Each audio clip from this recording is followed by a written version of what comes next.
What just happened?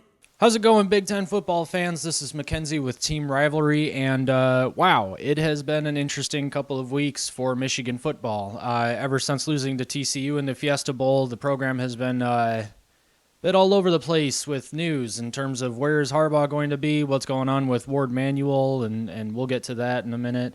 Um, President Santa Ono coming in at the seemingly the 11th hour to get a deal with Jim Harbaugh. All of a sudden, the NCAA is announcing investigations into Jim Harbaugh and the football program and recruiting violations. And then the other day, was it yesterday, Matt Weiss is suspended and under investigation for computer access crimes, which I feel like that just means he was hacking something. I don't know. I'm not going to speculate on that because that's one of those things that could either be a nothing burger or something truly dreadful. And the worst thing that you can do is speculate and make it worse than it needs to be, unless it is actually that bad. But we can definitely we'll maybe talk about that when we get there, if we get there.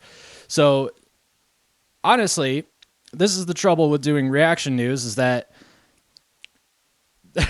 the news keeps coming, like it keeps on coming and it doesn't stop. And when you work a full-time job, it's really hard to stick on top of this kind of stuff. And so I figured I'd just go over this particular story here by Dan Wetzel and kind of give the rundown on what's going on here and then some thoughts on what's going on in general. Honestly, in general, I think I'll just give my thoughts on that first. So Jim Harbaugh, obviously so Michigan loses to TCU in the Fiesta Bowl. That sucks. It was a decent comeback in the second half that fell just short. We can talk about the overturned touchdown that shouldn't have been overturned. Michigan actually would have won the game had that been overturned correctly. We can talk about how, that game has been talked about, and we're not going to talk about it anymore. It was disappointing and frustrating. Obviously, the team was young. Everybody's coming back, it seems like, or most players that could come back are coming back. A few have transferred out. That's fine. But needless to say, or maybe I should say it anyway, prospects are good for 2023 for Michigan football. It looks like they have a really good chance to get the three-peat in terms of Big Ten championship, which is awesome. This is one of the best eras of Michigan football ever, going back certainly to the Fielding Yost point-a-minute games or days. In the days since then, the flirtations, or at least the rumors, started that Jim Harbaugh was going to interview with NFL teams. And some questions were asked about maybe the Indianapolis Colts. I can't really remember who else, but I know the Denver Broncos were the ones that actually interviewed with him. And so Harbaugh was saying a whole bunch of things like, he released a statement before that interview happened saying that he wanted to stay at Michigan, but he didn't know what the future saw, something like that. But then the interview with the Denver Broncos happens, and it's all just kind of, what? Like, everybody's head is spinning. Like, Jim, you said this wasn't going to be a yearly issue. What the heck is going on? I'm going to adjust my camera a little bit. What the heck is going on?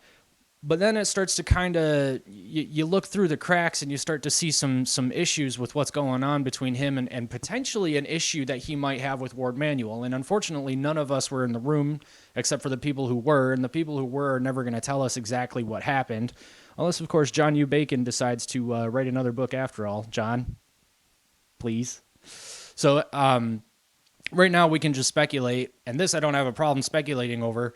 It looks for all the world like there is a bit of a disconnect between Ward Manuel and Jim Harbaugh. Now, Harbaugh's probably coming from the place like, hey, I won 2 Big Ten championships in a row. I beat our biggest rival twice in a row. Got to the college football playoff twice in a row. Pay me. Like, the fact that he's not the highest paid coach in the Big Ten right now is kind of frustrating. It seems like he should be, or at least almost there. Because obviously Ohio State has had more sustained success. But Ryan Day is definitely not as good a coach right now as Jim Harbaugh is. Notice I said right now that could change. Ohio State's recruiting has been really good, so we'll see what happens. They've also made some coaching changes, which maybe I'll talk about. I don't know. Not this video, but another one. So Jim Harbaugh's probably thinking he needs to get paid, and Ward Manuel's probably frustrated because Jim said he NFL every year, and so he probably feels like Jim's going back on this. Jim's probably going back on that because he feels like Ward Manuel isn't actually valuing him the way that he should be. And my point of view, both of them kind of have a point. I feel like if Harbaugh, I feel like last year, if Harbaugh had said this won't be a yearly thing as long as we can open contract negotiations and we're both happy, then that would have been better. But for all we know, he actually said, yeah, no, I'm not going to look at the NFL every year. Now, that's kind of a bad business decision, honestly, because no one should say to their employer, like, nope, I'm here for the long haul. It doesn't matter what you pay me. It doesn't matter what I accomplish. You can pay me whatever you think is fair. I'm just going to stay here and not look at a potentially better contract elsewhere. Now, questions can be asked. Did Harbaugh get offered the Denver job and turn it down? Did he not get offered? Did they say they were moving on? There was a report saying that Harbaugh called them to tell them that he was staying at Michigan. So it seems like Denver was more interested in Harbaugh than Harbaugh was in Denver. So maybe that's a thing there. But either way, it was just good business sense for Harbaugh to say, look, if you're not going to value me, maybe I'll go somewhere else that will. And then for Warde Manuel to not then do anything, maybe he's trying to call Jim's bluff. I don't know. But at this point, Jim has back-to-back Big Ten championships. He should probably get a raise at this point. If for no other reason than to ensure that Jim doesn't talk to anybody else, which doesn't hurt recruiting, so that the future prospects of the program are not harmed, and therefore Michigan can continue this level of success.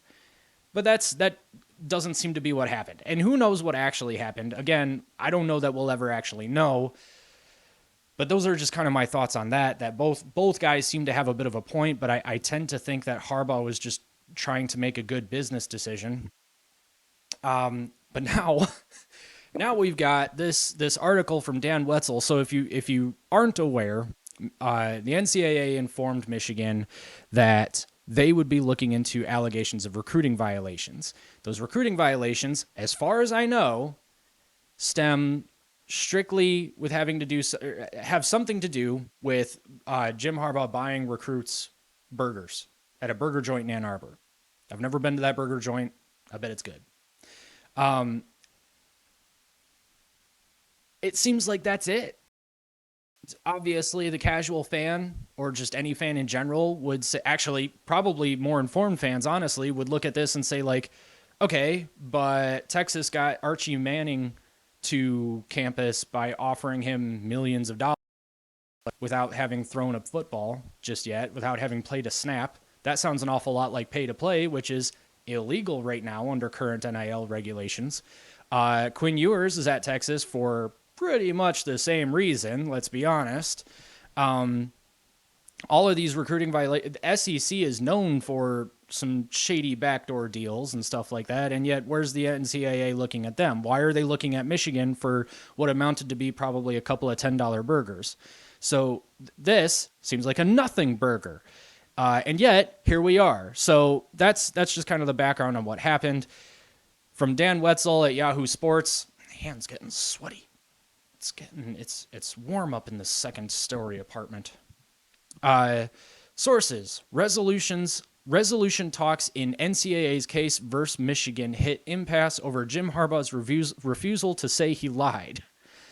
Okay, so NCAA tells Jim, "Hey, say you did a bad thing," and Jim's like, "No, I'm not going to say I did a bad thing." And they're like, "No, you got to say you did a bad thing." "No, I'm not going to say it." And okay, so we're just going to go back and forth and watch just a couple of kids just. It's like watching a couple of school children yell at each other for, I don't know, something stupid. A potential negotiated resolution in the NCAA infraction case involving Michigan broke down this week after the NCAA demanded head coach Jim Harbaugh state that he lied to investigators. Wow. Okay. According to sources, Harbaugh has acknowledged his program committed 4 Level 2 violations. Level 2, I don't know what that means. As the NCAA initially alleged. I think Level 2's, I don't know what that means in terms of their severity. He has further apologized to the university that they occurred. However, he has refused to sign any document or publicly state that he was ever untruthful with the enforcement staff. Okay, again, I say, as far as I know, this is because he bought recruits a couple of burgers. So, all right, so the 59-year-old has maintained he didn't recall the events when first speaking with investigators, but he was never purposefully dishonest. Okay, so we're arguing over intent here now. maybe he did accidentally lie and say that something never happened. I don't know. This seems I can definitely see this being a situation where it's like, okay, I bought the recruits burgers. Like, you're so thrown off by how they're treating the situation. They're treating it far more severely than it actually is. And you just kind of go, oh, I don't know. I don't think so. And then they say, well, you did it. And then you said you didn't, so you lied to us. So now you're talking about intent. Now let's just pretend for a second that Jim Harbaugh did lie on purpose. He lied over a couple of burgers. So a slap on the wrist would probably be enough here. But, guys got to eat. I don't understand why this is an issue. In any case, let's read on. The NCAA delivered a draft of a notice of allegations earlier this month, citing the 4 Level 2 violations. They include meeting with 2 recruits during a COVID-19 dead period. Oh, okay. Well, that sucks. Texting a recruit outside of an allowable time period. That really seems stupid. Having analysts perform on-field coaching duties during practice, and having coaches watching players work out via Zoom, according to sources. Okay. So they include meeting with 2 recruits during a COVID-19 dead period.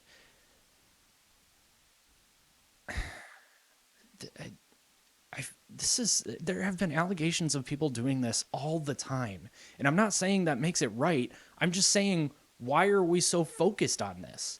Texting a recruit outside of an allowable time period, again, does not seem like a big deal to me. I don't understand why that's a problem. And I get it. I'm biased. I'm a Michigan fan. But I just don't understand. Having analysts perform on-field coaching duties during practice and having coaches watching players work out via Zoom. That last one is stupid to me, but okay. And then the on-field coaching duties during practice thing, again, I don't understand. It's not like, I mean, he didn't pay anybody to get to the program. There weren't any quid pro quos. There weren't any nefarious, Louisville style activities involved. There were no strip clubs as far as I know. There wasn't any, hey, we'll give you a multi-million-dollar NIL package to sign with us kind of a thing going on here. He didn't steal anybody from other schools. There wasn't any active recruiting in that kind of a way that you're seeing with the transfer portal now. So I guess I personally don't understand why these are that big of a deal. It seems like, okay, if level 2 means not as severe as like a level 1, then okay, sure, fine, whatever. I don't know how many levels there are, so I don't know where this lies in relation to the other potential recruiting issues or violations that could have been committed. Like if level 1 is the most severe, level 3 is the least severe, this is a level 2. I don't know. Maybe level 2 is the least severe. I don't know.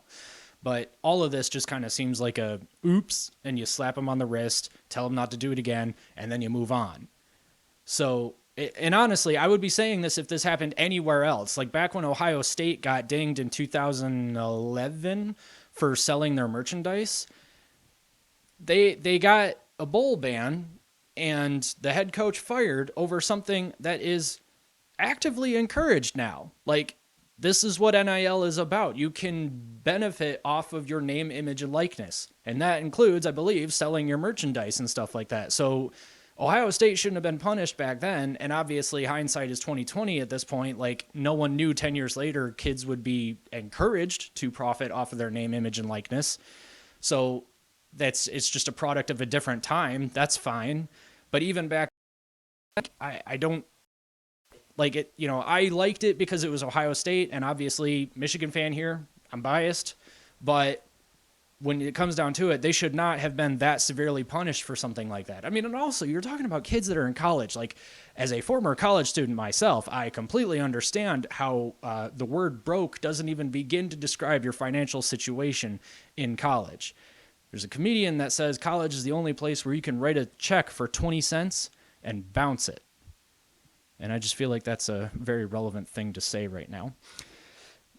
Real quick, the NCAA defines level 2 violations as resulting in less than a substantial or extensive recruiting, competitive, or other advantage. Yeah, so it's not even a huge advantage. It further calls them systemic violations that do not amount to a lack of institutional control. Punishments are usually minor. Boom. However, the NCAA claims that during the investigation, Harbaugh lied to enforcement staffers about those infractions, which itself is a level 1 violation, which is what turned this into a more serious case. It could carry with it a 6-game suspension and significant recruiting restrictions. In the past, coaches have been hit with show cause penalties that make their employment difficult. So I'm just kind of reading through this real quick. It's the NCAA's word against Jim Harbaugh's. I mean, you're legislating intention at this point. They asked him if something happened. He said he didn't know or doesn't recall that happening. It may have been a case of misunderstanding what the violations were that he was committing at the time. But at this point, it does just seem like it's legislating intention. And that's a very difficult thing to do without a stupid amount of evidence pointing to the fact that Jim Harbaugh knowingly committed recruiting violations and then lied about it. And even then, the recruiting violations aren't even that severe. So again, I say this should probably just amount to a slap on the wrist. And obviously, if stuff like this happens again, and then Harbaugh again says, "Oh, I don't recall that happening," then obviously there's precedent here and a bit of an issue. But for right now, I mean, the guy's been there for 8 years now, 9 years, 8 years. I think he started in 2015, so 8 years. And it's been a clean program for the most part. I know there was the Mozzie Smith debacle. That I have thoughts on that. That wasn't anything much worse than it wasn't even that bad of a thing. It was, I guess, a misunderstanding with paperwork or something like that. Obviously, the Twitter mob is going to blow that up, but whatever. Already pushing 17 minutes with this video, so I'll just go ahead and end it here. I think this really should just end up being a slap on the wrist, and everybody just needs to stop. If it happens again, then maybe we start looking into more severe punishments or really investigating what's going on here. But for right now, it just seems like it's a stupid little nothing burger. And that's going to do it for this segment. Not sure if I'm going to get another one up today, but we will see you again in the next video. Go ahead, give it a like, give it a comment, give it a subscribe, and we'll see you next time. What just happened?